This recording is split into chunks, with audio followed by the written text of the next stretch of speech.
Hello students, myself Professor Ankur. I welcome everyone for the GATE sum session on analog circuits.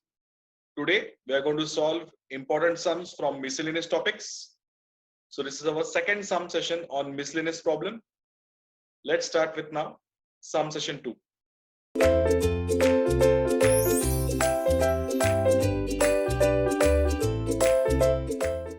So let's take a question.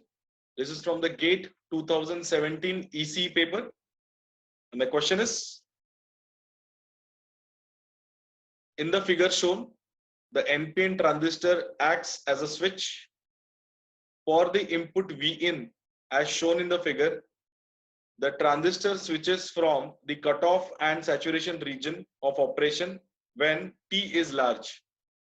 Assume collector to emitter voltage at saturation Vc sat is equal to 0.2 volt and base to emitter voltage VBE equal to 0.7 volt. The minimum value of common base current gain alpha of the transistor for switching should be. So we have a question here where a transistor is operating as a switch.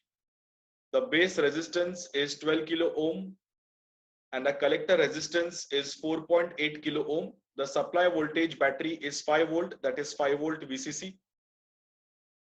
We are giving a signal to it which is basically 0 volt, 2 volt and 0, and the time t is actually significantly large. So it is V in versus t, where t is in seconds. So the first thing that we need to understand is at t equal to 0, the input V in value will go to 2 volt.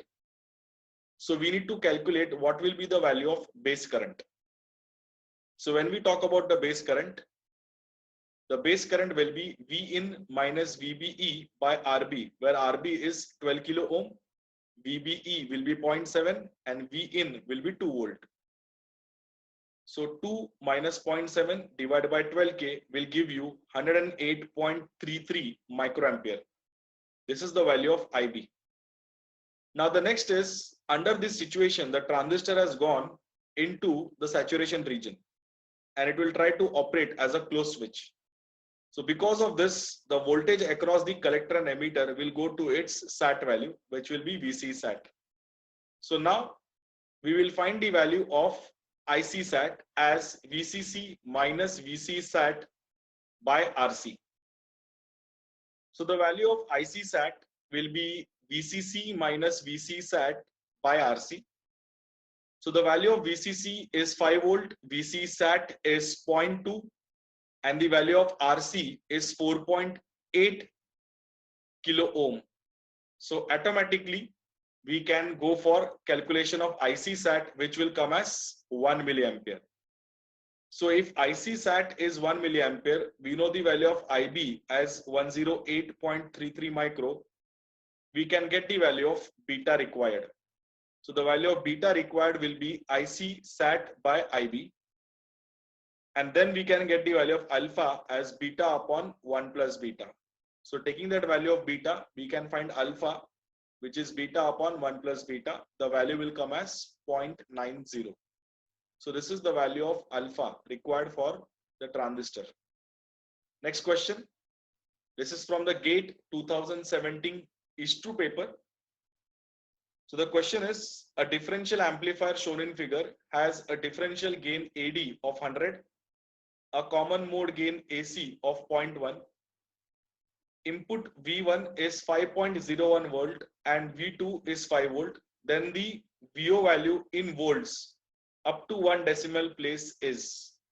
So it's a simple differential amplifier with V1 as 5.01 volt and V2 as 5 volt. So we are given the two inputs, we are given the two gains. So now the first thing is we need to get the final output of the circuitry. The final output of the circuitry will be a combination of output under differential mode and output under common mode. So for that, we can get the definition. VO value is AD into V1 minus V2, that is the result of the differential mode, plus ACM, that is the common mode gain, into V1 plus V2 by 2. So whenever the noise voltage is not given, we normally take the average of the inputs as a common mode signal. So that will be V1 plus V2 by 2. So with that logic, on substitution of all the values, you will get VO value as 1.505 volt. So this is the answer. The output for the circuitry is going to be 1.505 volt. Next question. The circuit of a Schmitt trigger is shown in the figure. So let's have a look at the Schmitt trigger. So this is the question given. The Zener diode combination maintains the output voltage between plus minus 7 volt.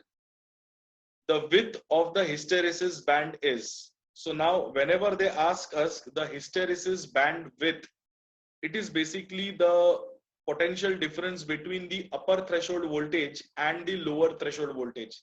That is the thickness of the hysteresis band. So now we need to first understand that the plus VSAT value is 7 volt and the minus VSAT value is going to be minus 7. So we will calculate the value of upper threshold as VSAT minus 2, that is the potential difference of the output path, into R2, that is your 0.5 kilo ohm resistor, divided by R1 plus R2, that is 10K plus 0.5K, and then plus 2 volt, because 2 volt is there existing at this lower point. That will be the value of upper threshold. So solving this, where we will put R1 as 10K and R2 as 0.5K, we will get the upper threshold as 2.238 volt. Now when I go for the lower threshold value, instead of VSAT, I need to just put minus of VSAT value. So the substitution will change with respect to minus 7, and you will get the lower threshold value as 1.5714 volt.